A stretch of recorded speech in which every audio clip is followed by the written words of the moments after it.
Howdy folks, and welcome to the World of Tanks patch 9.13 test server with the mighty Jingles. And there's a couple of things I really do need to get out of the way right at the start of this video. First and foremost, Slovakia, please accept my deepest and most sincere apologies, because there is absolutely no way I'm going to make it through this entire video talking about the Czechoslovakian tanks without at some point just calling them the Czech tanks. I really am sorry, Slovakia. It's nothing personal, it's just easier. And I'm very, very lazy. The second thing is, I really hate playing on the test server. What's so bad about the test server, Jingles? Oh god, where do I start? It's like they took all the worst aspects of playing World of Tanks on the live servers, magnified it 1,000-fold, dumped it all in one place and said, there you go, test servers up. If you play artillery, you've got no chance. Right? Everybody team kills the artillery. If you do not have a Russian server tag, chances are good that at some point you're going to get team killed by somebody who has a Russian server tag, particularly if you have a US server tag.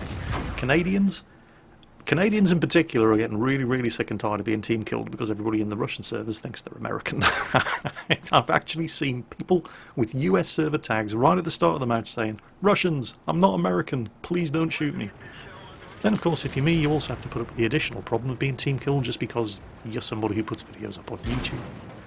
And I think it's high time they stopped calling it the test server as well, because there's no actual testing gets done. With effectively unlimited access to gold ammunition, that's all anybody fires. If you're driving a tank that happens to rely upon its armour in any way, shape or form, it's just an exercise in futility. This isn't like the live server, where the only people who regularly spam heat ammunition at absolutely everything are T-54s and E-100s. Oh no. On the test server, everybody fires heat ammunition and premium APCR ammunition, and premium HESH ammunition, and absolutely everything, regardless of how much armour it has. It's actually quite funny when you're driving a tank that only has 50mm of hull armour in a tier 10 match, and every time you get hit, you keep hearing that, oh yep, heat ammunition, there goes that 330mm of pen straight into the side of a tank that only has 50mm of armour. Hooray! Having said that, however, while most of these Czechoslovakian tanks do have pretty terrible armour, they're medium tanks after all, and tier 1, 2 and 3 light tanks.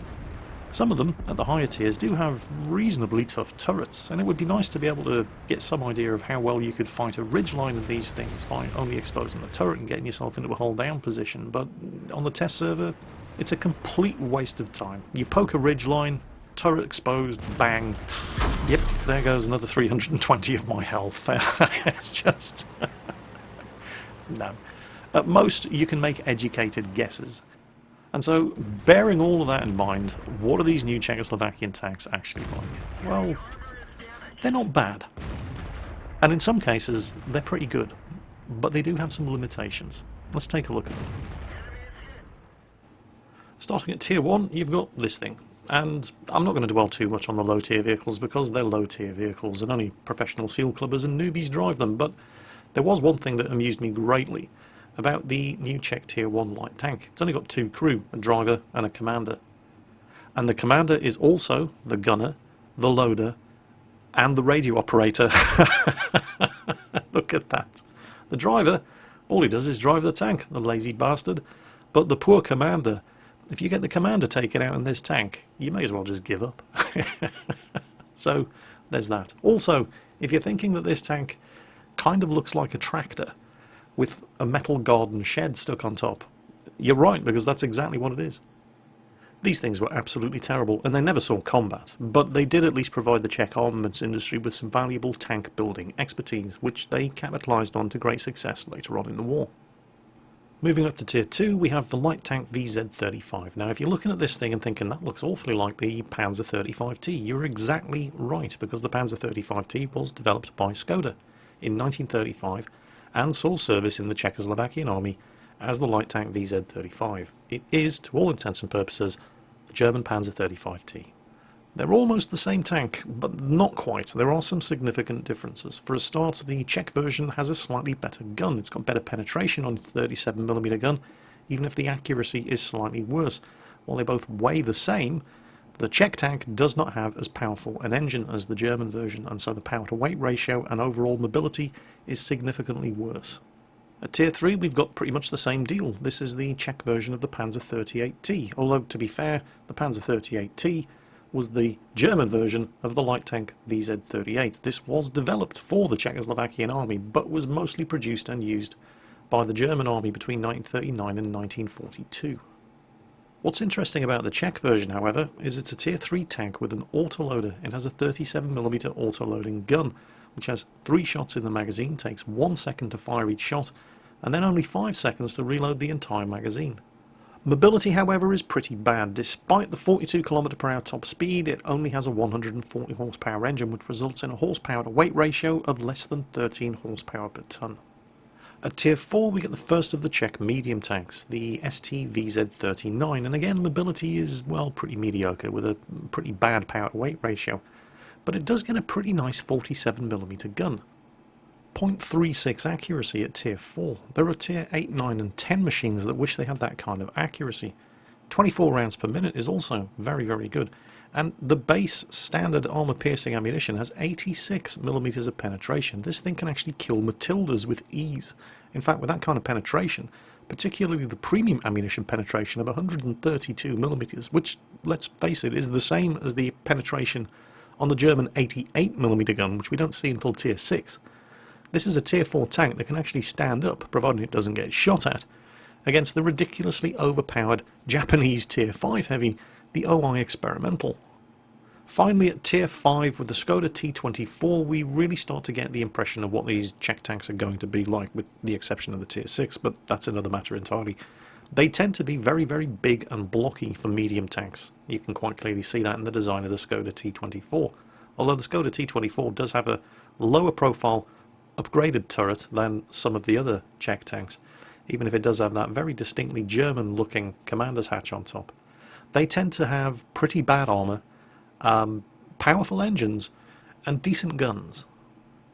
In many respects, the T24 is very similar to the American M4 Sherman, with the upgraded 76mm M1A1 gun. But in many other respects, it's better, particularly the mobility. While both tanks have very, very similar, mediocre, if we're going to be honest, armour, the T24 is significantly lighter and has an engine that's almost as powerful, so the power to weight ratio on the T24 is actually very, very good. The 75mm gun is also very, very similar to the 76mm M1A1 on the Sherman. The Sherman has the edge in damage per minute because it does slightly more damage and fires slightly faster, but the Skoda has way better accuracy and better penetration with 132mm and 0.38 accuracy versus the Sherman's 0.43. Now, while I've never actually driven the Skoda T24, except in a training room where I got team killed by somebody who didn't like YouTubers, I wouldn't like to have to choose between these two tanks. They're both quite big for medium tanks, quite tall. The Skoda's got the edge in manoeuvrability, the Sherman's got the edge in firepower. Assuming you're using the 76mm gun on the Sherman, and not the 105mm howitzer, which is not available as an option here on the Skoda T24. So if you like your derp guns, it's the Sherman all the way. At Tier 6 we get a familiar face, the Skoda T25. This has been around in World of Tanks for quite some time as a premium Tier 5 German tank, but here in the Czechoslovakian tank tree, it's Tier 6. Why is that? Well, the stock gun looks very, very familiar. In fact, it's exactly the same gun that we've already seen at Tier 5 on the Skoda T24. That's not very good, is it? There's only one gun upgrade on this tank. But this is the proper T25, which was actually designed to house an auto-loading 75mm gun. And that's what we get at Tier 6 in the Czechoslovakian version of the T25. It's not a bad little gun. It is, to all intents and purposes, the same 75mm gun, except with an auto-loading mechanism attached. It has the same aiming time, it has the same damage, the same penetration, but it is more accurate. It has a 3-shot magazine that takes 8 seconds to reload, and with the magazine loaded, fires a shot every 1.33 seconds. Mobility is actually pretty good. It has a power to weight ratio of above that 20 horsepower per ton limit, at which point I feel that a tank starts to become sluggish and unresponsive. Don't be tempted to try to save weight and improve the mobility of this tank by using the non-auto-loading 75mm gun. It's a false economy. You will take a significant hit to the damage per minute, and you will not see any real improvement in mobility. The 75mm autoloader is the gun you should be using on this tank. At Tier 7, depending on how long you've been playing World of Tanks, there's another familiar face. I haven't seen this tank in years. It's the T-3485, but with the Soviet D10T 100mm gun. This gun used to be, many, many years ago, the top gun available on the Soviet Tier 6 medium tank, the T-34-85. Well, it's back, but it's at Tier 7, and it's in the Czechoslovakian tech tree. The stock 85mm gun is pretty terrible. You're going to be wanting to upgrading to this 100mm gun as soon as humanly possible. Unfortunately, while you definitely feel the edge in the firepower when you get the 100mm gun, it's nice to have a Tier 7 medium tank with 175mm of penetration after all. It does add to the weight of an already sluggish and underpowered tank. The T-34-100 has a power-weight ratio which barely exceeds 15 horsepower per ton, and that just gets worse as you put this 100mm gun on it. But you're going to want that 100mm gun because it's the only exceptional thing about the tank. The armour is terrible, the mobility is bad, but it does at least have a pretty good gun. And then finally we get to Tier 8 and the TVP VTU concept, and this is probably a good tank. What do you mean probably a good tank? It either is or it isn't. Well, yes, under normal circumstances I'd be able to tell you whether or not this was a good tank. Unfortunately, I've been played it on the test server. Allow me to show you the sort of thing I'm talking about. This is the kind of thing that you can expect to see happen every time you try to play, if you're stupid enough to try to play a Tier 8 machine on the test server. Just look at that matchmaking. There are 26 Tier 10s in this match. Me, 1 Tier 8 light tank, and 2 Tier 7 light tanks. Well, fantastic. What the hell are you expected to... What are you expected to learn from this kind of matchmaking, other than the fact that Tier 10 premium ammunition goes through Tier 8 medium tanks like a hot knife through butter? And what exactly are you expected to achieve in a Tier 8 medium tank with this kind of matchmaking? Well, actually, you might be quite surprised. Because when a team sucks this much, even somebody as bad as me, in a Tier 8 medium tank with this kind of matchmaking, can actually come out of it looking quite good by comparison. First of all, and this is by no means an exceptional match, this happens in just about every other game that you play when you're on the test server. In fact, I've got an even better example of a lemming train like this. When we come to show you the Tier 10 medium tank, it's absolutely hilarious. The entire team has basically gone down one end, with the exception of myself. Yes, I'm camping the base. Of course I'm camping the base. I'm in a Tier 8 medium in a match with 26 Tier 10s, all firing gold ammo. But one T-62A has decided that maybe it would be a good idea to make sure none of the enemy team try anything unexpected, like not all going down the same end of the map. The T-62A also has the good common sense to not try going any further than that. It's not going to save him. Oh, spoiler alert. So, there we go. Most of the team's heavy tanks are now camping hard. They've barely gone 200 meters from the spawn point. And you may have also noticed that 2 of the E100s don't even have the common sense to, if they're going to camp at the back of the map, then at least camp at the back of the map in cover. No, they're just sitting in the open. They just spotted a tank, stopped wherever they were, and started derping their 150mm heat at him. I'm pretty sure you can guess just exactly how well this is going to end. So we're losing 4-1, but hey, at least we've killed a Tier 7 light tank. Hooray, this battle's in the bag, boys. And then you'll never guess what the enemy team did next. Those dirty, cheating bastards sent tanks around the other side of the map. You can't even blame the matchmaker for a disaster of these proportions. We have other medium tanks. We've got 2 E50Ms. We've got our own Czechoslovakian Tier 10 medium. It's not just the T-62A. But they've all got far better things to do 100 meters away from the base on the other end of the map. So this T-62A is doomed. I'm doomed as well, of course. Oh, I'm under no illusions that I'm going to survive this match. But when I saw the way the teams were deploying, and I could have run away, but it would only have been delaying the inevitable. And at this point, I couldn't even have run away. That E100 would just derp me right in the back as I tried to retreat to where the rest of the failures on the team were still dug in, still in exactly the same positions they've been the entire game, still miles away from where the action's actually happening, and still dying. So I just resolved to get the gun going and do some damage. And, oh, hello, Mr. Batchat. Yep, I can penetrate you. The 88mm gun on this tank is actually not bad. We'll have a look at the guns available on this machine in a moment. But for now, let's just watch the disaster unfold. Oh, not a very good shot at the Batchat. Bit more lag than I'm used to. That's the excuse that I'm sticking to on the test server since it is hosted on the Russian cluster. Can I get another shot into this guy? It would be nice. Before my inevitable death. There it is. Now the bat chat's reloaded and he's shooting at me, and yeah, what's the point? No, I'm dead. I accept my death with good grace. So I'll spare you from suffering through the rest of this unmitigated disaster, and we'll just go straight to the battle results. Now, I'm not for a second going to sit here and try to spin you that, oh, I played a good game, but my team was shit, blah, blah, blah, blah, blah. No, no. My team were shit, but I did not play a good game. I pretty much played that game like a bot. I barely moved from the start. I did less than 1,000 damage, and the second I got spotted, I made no effort whatsoever to try to save myself. I just gave up and sat there waiting to die. I played a bad game. That's kind of the point, though, isn't it? Because while I definitely played a terrible match, it was still better than most of my... And I did come away from that match having learned one valuable lesson, which I really should have learned on my previous attempts to actually play Tier 8 tanks on the test server, and that lesson is don't try to play Tier 8 tanks on the test server.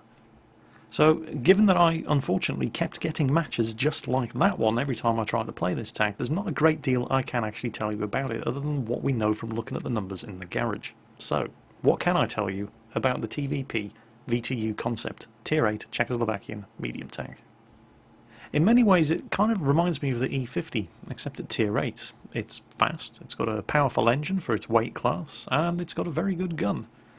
It's got no armour whatsoever, of course, not even on the turret, so yeah, okay, in that respect, it's nothing like the E50. You don't really want to go ramming anything in this machine. Let's take a look at the guns.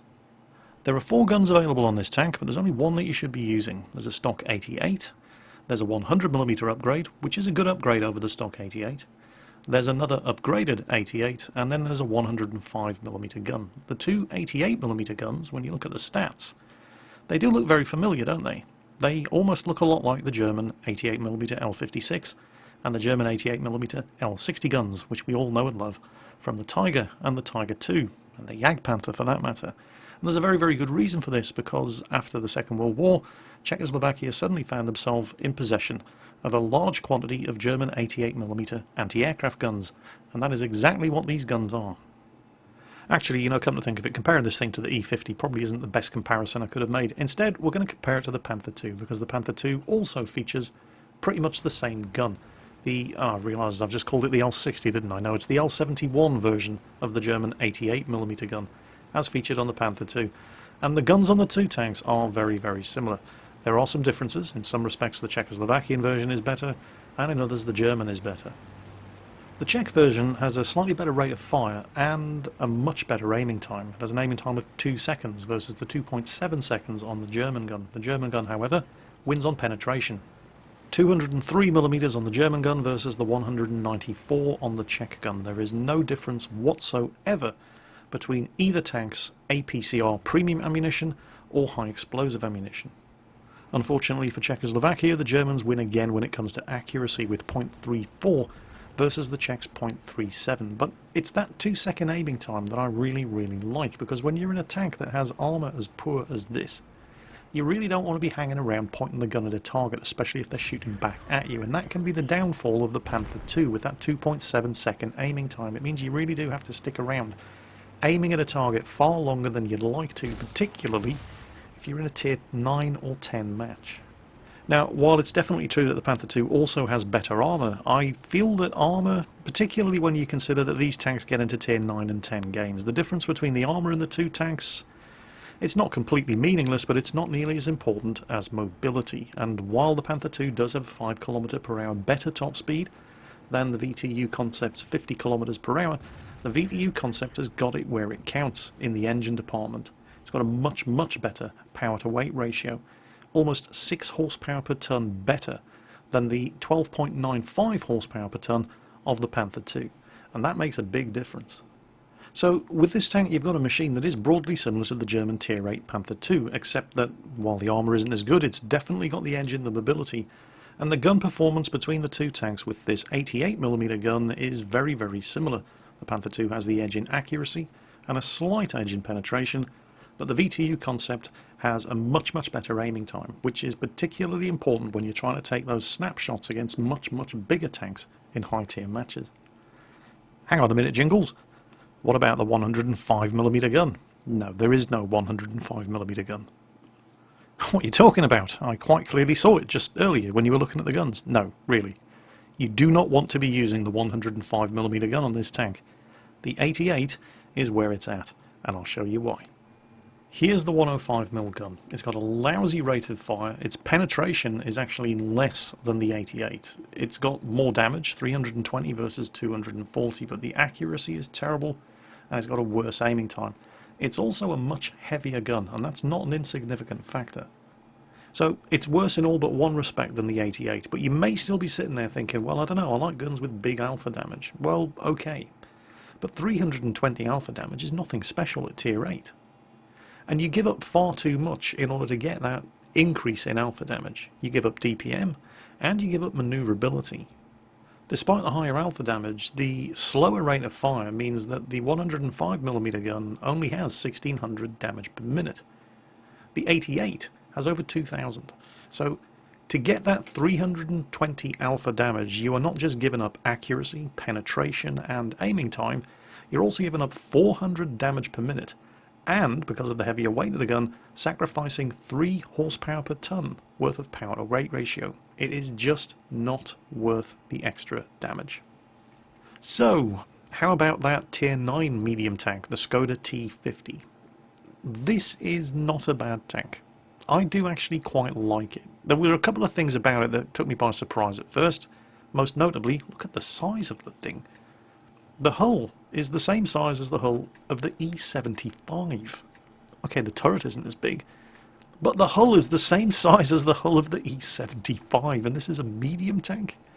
I guess the Czechs just like them with big fat asses. I don't know. Well, you come up with an explanation.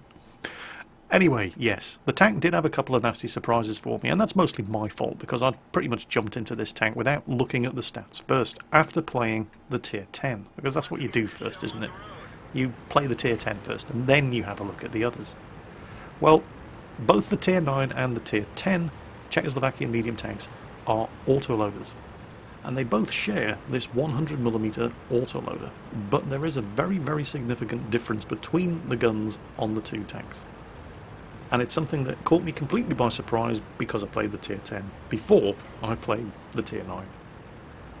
The magazine only has 3 shots, and I completely didn't notice this as I was playing this, my very first match in the Skoda T50, and I was expecting it to have 4 shots, and that kind of took me by surprise. And you'll see the moment when it happens, and you'll probably laugh just as hard as I did. Anyway, so top tier medium tank. I wanted to rush the hill, but then I saw what was happening in the middle of the map and I thought, okay, I'm needed elsewhere.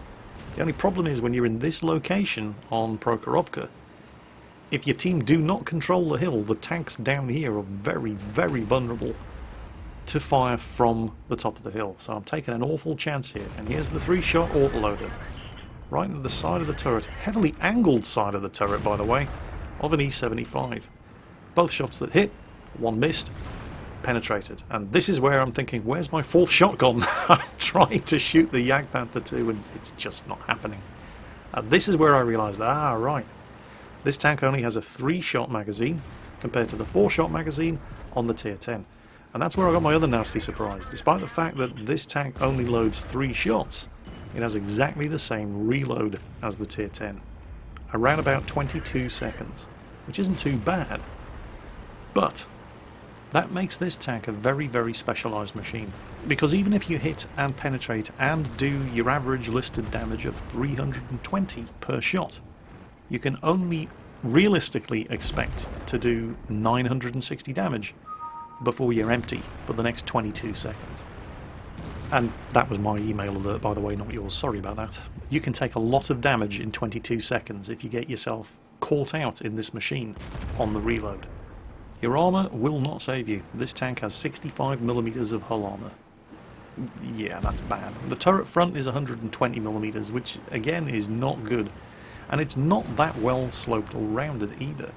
I really don't feel confident about the turret of this thing, even when you hold down, because it only has 5 degrees of gun depression. And this, by the way, is 100% my fault. I just team killed that T-54 lightweight. He didn't do anything wrong. I could see where he was, I could see where the T-30 was. He had no idea I was all the way back here. I can't blame server lag for that. It was a dangerous shot. I shouldn't have taken it. It was 100% my fault. But anyway, back to the T-50. The mobility is good on this tank. It doesn't feel good, but that's just because the tank is so big and fat. You don't quite realise how fast you're going in this thing when you are going at full speed. You find yourself sitting there thinking, come on, go faster. Then you look and you realise you're doing 50 kilometres per hour. It just doesn't feel like you're doing 50 kilometres per hour. I have noticed that the suspension on these tanks seems to be very weak. It's not just this tank. I've noticed this with a lot of the Czech tanks. It seems as if the suspension module just doesn't have an awful lot of hit points. You tend to throw the tracks on this thing very, very easily. Not just this thing, on all of them. But that may just be my imagination and confirmation bias at work. And while I do like the gun, I mean, there's a lot to like about this gun. It's the same gun that you get on the Tier 10. It's got good accuracy, it's got good penetration, it's got 1.33 seconds between shots from the 3-shot magazine. It's just the fact that it has a 3-shot magazine and still takes exactly the same time to load as the 4-shot magazine on the Tier 10. Which means that you end up in situations like this. We're about to see the T-34-100. That's a Tier 7 medium, as near as damn it on full health. 1 shot, 2 shots. Can't kill him. And this is why I'm playing so cautiously in this machine, because I'm very, very keenly conscious of just how much damage you can take in this machine if you're caught flat-footed while you're reloading. That 22 seconds is a long time when you're getting shot at by tanks and you've got nowhere to go. You don't have to use the autoloader on this tank though. You do on the Tier 10, but not on the Tier 9. There is another single-shot 100mm option. And it's very similar, as you'd expect, to the 100mm D10T2S gun on the Soviet T-54. This is the Czechoslovakian 100mm R11. And as you can see, the stats are very, very similar. They both have the same 2.3 second aiming time, 320 average damage. The Soviet gun has slightly better rate of fire and a marginally better accuracy, but the Czech gun has way better standard armor-piercing ammunition penetration. 230mm versus the 201mm of penetration on the Soviet gun. Then we look at the premium ammunition, and while just looking at the raw numbers, it looks like the Soviet is clearly coming up ahead, with the frankly ridiculous 330mm of penetration, with his high explosive anti-tank ammo that T-54 drivers love to spam so much. But it's high explosive anti-tank ammo. It gets absorbed by spaced armor. It gets absorbed by the tracks of tanks. It doesn't do too well against sloped or rounded armor. It doesn't get any normalization in the same way that armor piercing and the armor piercing composite rigid ammunition that the Czech tank carries. Also, the APCR has much, much better velocity. It arrives at the target much faster, so you don't have to lead the target quite as much if you're shooting at a rapidly moving target that there's a fair old distance away from you. So the 330mm of penetration isn't necessarily the better choice. It all depends on how you use it. All of which finally brings us onto the Tier 10 Czechoslovakian medium tank, the TVP T50-51. And as its looks and its name would suggest, this is an upgraded, modified and improved version of the Tier 9 T50. And it's not a bad tank either. The one significant difference between the T50 and this tank is that this tank gets a 4-shot autoloader, and shot for shot reloads faster. It has exactly the same 22-second reload, depending on the equipment that you're fitted, as the 3-shot autoloader on the T50 at Tier 9. This is my first match in the TVP, and this is the reason why I played so cautiously in the T50, because I played that after I'd played this machine. This is where I learned the major limiting factor in this tank, and if I was any better at playing World of Tanks I wouldn't have needed to learn it the hard way, but I'm not, so I did.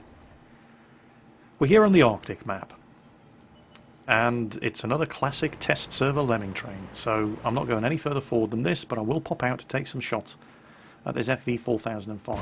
There's 1 shot, 2nd shot, and I've got him. 1 shot left. Oh, I've been spotted. Pull back. That's 2 autoloaders. I'm very lucky to only take 1 hit. As with the T50, there is no armour on this machine at all. 120mm at the most, and that's just at the front of the turret. And the front of the turret, as you can see there, is not particularly well sloped or rounded. It's actually pretty flat at the front.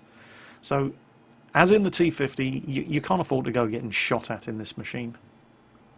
So, I'm pulling back into concealment. I'm not going any further forward than this. I've got no backup whatsoever apart from that friendly FV4005 and maybe, if they're paying attention, artillery. So, I've got 4 shots reloaded, and this is not an ideal situation in which to be using an autoloader. When you're playing peekaboo out from behind a rock like this and trying to take snapshots at enemy tanks as they're trying to do the same thing to you, you want something that's got a really big gun, so you can do all of your damage in one go.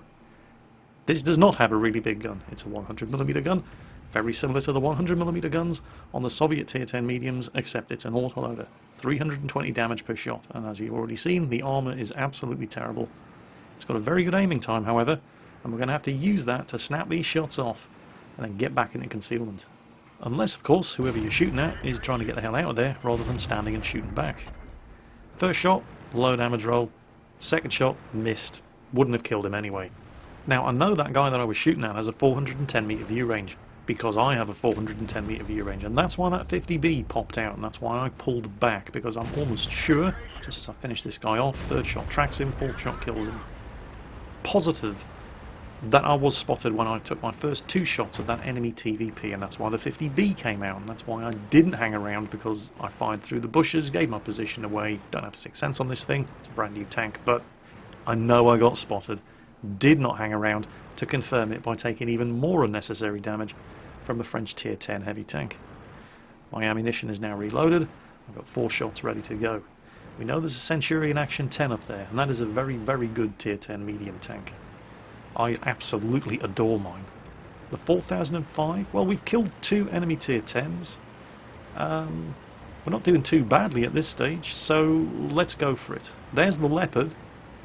Great aiming time on this tank. Take the kill on the Leopard. But now I only have 3 shots left. And you're going to see me do something really stupid here.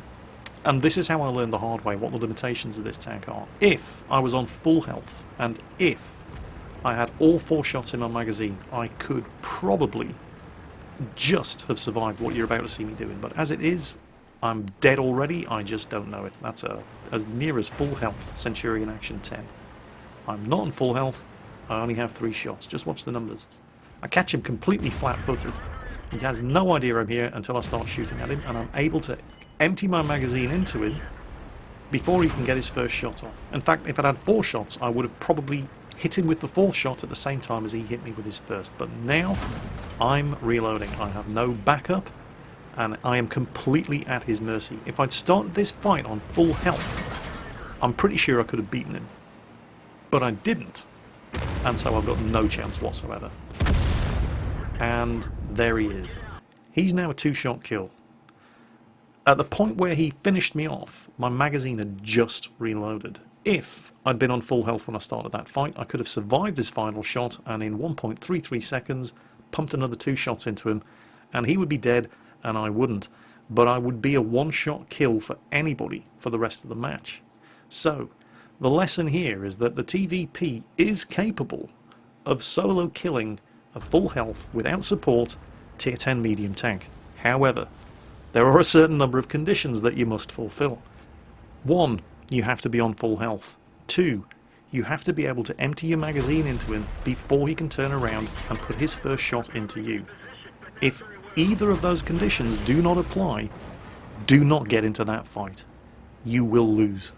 Now, I did have to learn that lesson the hard way, but I learnt it the first time it happened. I see TVP drivers making this same mistake over and over and over again all day on the test server. You have to know what your tank can do, and more importantly, you have to know what your tank cannot do. And yes, we lost this one, and yes, it was probably my fault. So, I learned my lesson the hard way. How about a game where my team, and more importantly I, didn't completely suck? It has to happen sooner or later, even just by the law of averages. Eventually, I'm going to end up with a team that is actually capable of finding its own arse in the dark without the benefit of a map, a flashlight, and a guide. And I am not going to suck out too much. I hope. And this was it. We're on Fishing Bay. Not a bad map. I don't mind Fishing Bay too much. And I've learned my lesson in this tank. You cannot do anything too adventurous in the first 5 minutes of a match in this tank. And it's not just this machine, it's the same for any autoloader. That RU-251 can do adventurous things, providing he doesn't get hit. And he was a little bit too adventurous. No idea where that shot went. But hooray, my first kill. Hurrah. So, 4 shots expended. Shouldn't have taken that many to hit the RU-251. I actually hit him and damaged him with 2 shots. And it's a bit of a shame because I might have gotten some extra damage in on this M48 pattern if my shooting had been a little bit more accurate. But it wasn't, so I didn't. Almost reloaded, however. Friendly Object 140's gotten way ahead up there. And I want to get up there and support him, but I'm still thinking about what happened with that Centurion Action 10. That's why I'm hanging back. But then again, if I get up there with him, I do have some support. But I'm watching this T-30 with a kind of morbid fascination, wondering just what the hell he thinks is going to happen. There it is. When you drive a Tier 9 tank destroyer the size of that thing across the open field on this side of the map on Fisherman's Bay. I'm predicting the T-30 is going to be the first one to die. Oh, yes, there we go. A Jaegeru. The 140 has put a shot into the Jaegeru. And it kind of looked like the first shot that hit the T-30 was sort of Tier 10 Soviet medium tank size damage. And there's a Waffenträger Panzer IV as well. Oh, big old hit. That was the Waffenträger firing at the Object 140, so he's just fired. But I'm worried about, well, I'm not just worried about the Jaegeru. Okay, the Waffenträger's probably reloaded by now. But he's not aiming at me. He's still looking at the Object 140. He turns. He's aiming. He's getting out of there. He's dead. So, okay, 1 shot left. Screw it. I'm going for a reload. 22-second reload. There's the Jaegeru. More worryingly, here comes a bloody Death Star. Oh, great. Alright. The Object 140. This is what I was worried about. The Object 140 is running away. And he's leaving the Death Star to me. Okay, first shot into his tracks. He repairs the tracks as I put the second shot into his lower glacis. Third shot just hits the upper glacis and misses. Fourth shot takes slightly more time with. Finish him off. Whew. I don't know about you, but whenever it doesn't matter what I'm driving, whenever I see one of those things lumbering towards me, I have my entire life flash in front of my eyes, and that's not something I would wish on anybody. But oh, we're not quite ready to break out the birthday hats and party whistles just yet, because here comes the Jaegeru. But hey, I've just reloaded, and I'm in a medium. Oh, Waffenträger E100 steals the kill. Damn you.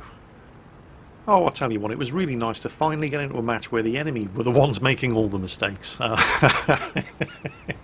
It just doesn't seem to happen very often.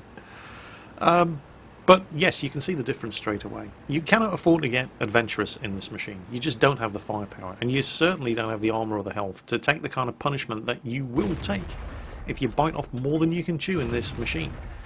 In the early stages of a game, when everybody's still got full health and is feeling very frisky and aggressive.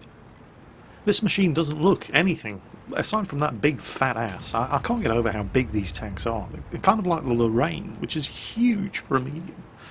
But while these tanks don't look like French autoloaders, they don't have those fancy oscillating turrets like you see on the French tanks and the T69 and the T54E1. You absolutely need to play this thing like one of those autoloaders, or at least the way people who go good in those autoloaders play them. By the way, I'm not paying attention to the map here. I'm actually looking for stragglers on the enemy team, expecting there to be somebody here. But you can quite clearly see on the map that the only survivors on the enemy team are all in the town. So I've wasted a lot of time here. And some potential extra damage. But I do eventually figure out and think, oh crap, the only ones left alive are still in the town. I'd better motor. If I'd been in, well, Centurion Mark 7, this would have been it. 40 km/h top speed, just not fast enough. But this is a fast machine. As it is, there's only 2 of them left. And as I was saying, you can see the difference. The Death Star had enough health for me to kill in 2 shots. Okay, I wasted 1 shot into his tracks. Well, I don't think I wasted 1 shot into his tracks. I needed to stop him from getting his gun pointed down at me, or I would have been in a world of hurt. I wasted 1 shot, rushed it, didn't hit his lower glacis, hit his upper glacis. I'm trying to get around the back of this T110E4 right now, and it almost works, except there's a surprise IS-7. Hit him on the move, and almost, oh, so close to getting away from his gun. Pop around the corner, there he is. I know he hasn't reloaded yet. I need to get some shots in before he dies, because there's a Waffenträger E100 stealing my kills yet again. I've got one shot left. Well, if the kill stealing's good for the goose, it's good for the gander. That T110E4's ass is mine. I like this tank. I like most medium tanks, and this is a good medium tank. I like the Tier 9 less. It's very, very similar, but it's even easier to get into trouble into the Tier 9 because it only has a 3-shot autoloader with exactly the same reload as the Tier 10's 4-shot autoloader, but it's not a bad tank either. I like the Tier 8 as well, despite the fact that I never had a good game in it, but that wasn't the fault of the tank, that was the fault of the matchmaker that kept putting me into matches with 26 Tier 10s. I mean, what can you do under those sort of circumstances?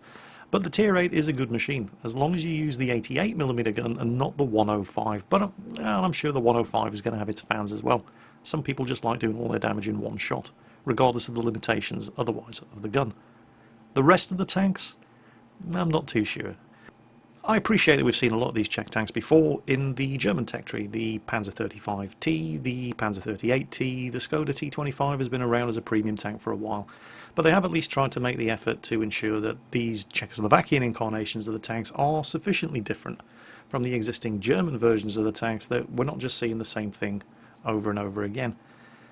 And that is pretty much it for my roundup of the Czechoslovakian tanks on the World of Tanks patch 9.13 test server. There's just one thing left to do. I did promise I was going to show you an absolutely hilarious test server battle earlier on, and that's what we're going to finish this video off with.